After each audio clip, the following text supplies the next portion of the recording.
Hello guys, welcome to our channel. आज हम class 12th के फिजिक्स का चैप्टर नंबर 12 एटम का एक्सरसाइज नंबर 12.5 करने जा रहे हैं। लेट रीड द क्वेश्चन में हमें क्या कह रहा है। क्वेश्चन में हमें कह रहा है a hydrogen atom initially in the ground level absorb a photon which excite it to the N4 level, determine the wavelength and the frequency of the photon। तो देखो हमें क्या बोल रहा है, जैसे मान लो कि ये है अपना क्या हाइड्रोजन का न्यूक्लियस, ये इसका फर्स्ट एनर्जी लेवल, ये इसका सेकेंड एनर्जी लेवल, ये इसका third energy level and this is the fourth energy level. ठीक है, ये क्या है, 1 है, ये 2 है, ये 3 है एंड ये 4 है। तो एक इलेक्ट्रॉन जो है वो फर्स्ट एनर्जी लेवल पर है। ठीक है, इनिशियली वो कहाँ है, N1 इज इक्वल्स टू क्या है, 1 है, यानी वो इनिशियली फर्स्ट एनर्जी लेवल के अंदर है।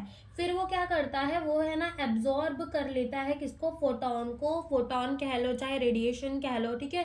तो वो एब्जॉर्ब कर कर क्या करता है, चला जाता है कहाँ, N4 इलेक्ट्रॉन लेवल में, यानी कि जो इसका N2 है वो फोर्थ शेल के अंदर चला जाता है। ठीक है, इलेक्ट्रॉन हमारा फर्स्ट से क्या होता है, एब्जॉर्ब करता है फोटोन को और कहाँ चला जाता है, N4 लेवल में चला जाता है। हमें क्या डिटरमाइन करना है, हमें डिटरमाइन करना है wavelength and frequency of the photon. हमें ये दो चीज़ें इस क्वेश्चन में पूछी, तो स्टार्ट करते हैं। तो सबसे पहले तो हमें क्या निकालनी पड़ेगी, हमें निकालनी पड़ेगी एनर्जी ऑफ द फोटोन की। फोटोन की एनर्जी क्या है, तो एनर्जी कैसे निकालेंगे, उसकी एनर्जी जो फाइनल है माइनस उसकी एनर्जी जो इनिशियल थी। तो ऐसे कर कर हम क्या निकाल लेंगे, उसकी एनर्जी निकाल लेंगे। अगर हम बात करें अब En2 और En1 हम कैसे निकालेंगे, तो देखो जो En1 होगा ना वो क्या होगा, -13.6।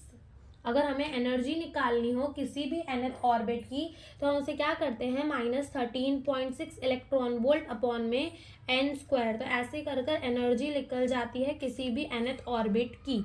ठीक है, तो हम एनर्जी निकालते हैं कौन से ऑर्बिट की, हम एनर्जी निकालने जा रहे हैं फर्स्ट वाले ऑर्बिट की। ठीक है, तो वो क्या हो जाएगा, अपॉन में n² इलेक्ट्रॉन वोल्ट। फर्स्ट का वैल्यू तो 1 ही है, तो यहाँ से जो एनर्जी आ जाएगी वो कितनी आ जाएगी, 13.6 इलेक्ट्रॉन वोल्ट आ जाएगी माइनस के अंदर।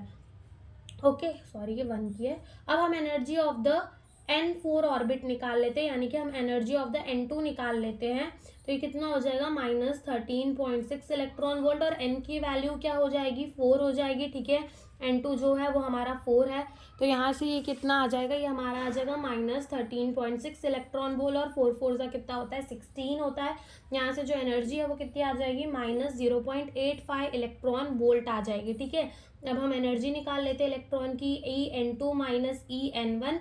N2 अभी हमने निकाली, कितनी है, -0.5 इलेक्ट्रॉन वोल्ट, माइनस कितनी है फर्स्ट वाले की, 13.6 इलेक्ट्रॉन वोल्ट है। जब माइनस माइनस प्लस हो जाएगा और प्लस माइनस माइनस हो जाएगा, तो यहाँ से जो एनर्जी है इलेक्ट्रॉन की कितनी आएगी, 12.75 इलेक्ट्रॉन वोल्ट आएगी।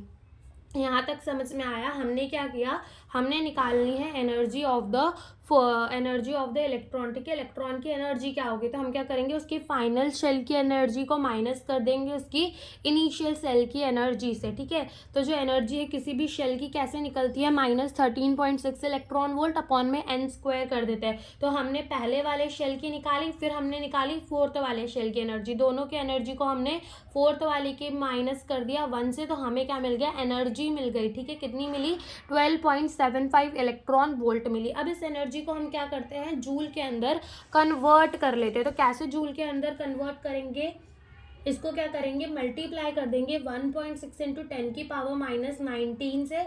तो ये हमारी एनर्जी किसके अंदर आ जाएगी, जूल के अंदर, और हमारी एनर्जी जो है वो कितनी आ जाएगी, 20.4 इंटू 10 की पावर -19 जूल आ जाएगी। ठीक है, ये हमारी एनर्जी आ गई ना। अब हमें पता है कि जो एनर्जी होती है वो किसके बराबर होती है, E is equals to h nu होती है, वेर न्यू क्या है, फ्रीक्वेंसी, और एच क्या है, प्लैंक कांस्टेंट है।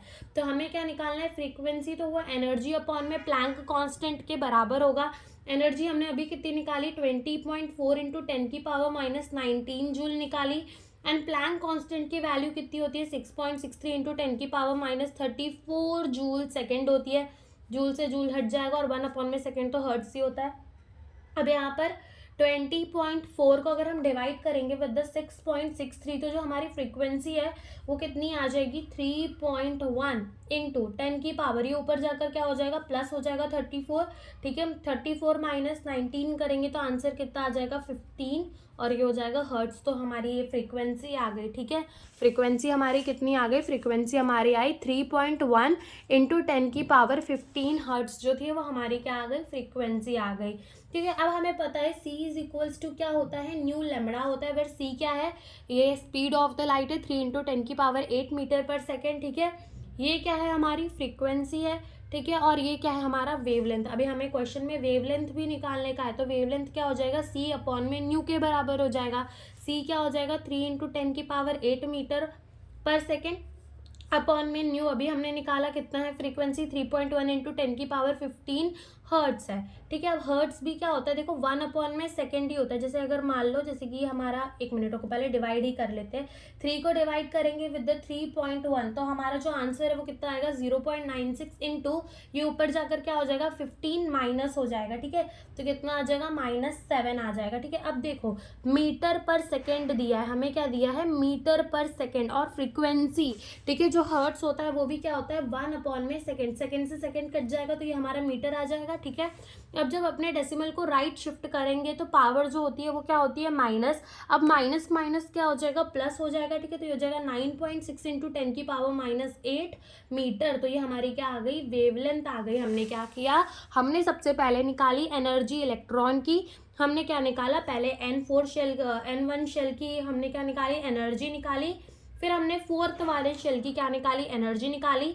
देन हमने क्या किया, फोर्थ वाली एनर्जी के शेल को माइनस कर दिया फर्स्ट वाली से, फिर हमारी एनर्जी आ गई 12.75 इलेक्ट्रॉन वोल्ट। फिर हमने क्या किया, फिर अपने एनर्जी को हमने किस में कन्वर्ट कर दिया, जूल के अंदर कन्वर्ट कर दिया।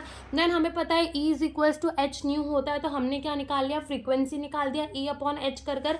फिर हमें पता है C is equals to nu lambda होता है, ठीक है। तो हमने लैम्बडा यानी कि वेवलेंथ निकाल दिया C बाय न्यू कर। तो यही हमसे इस क्वेश्चन में पूछा था।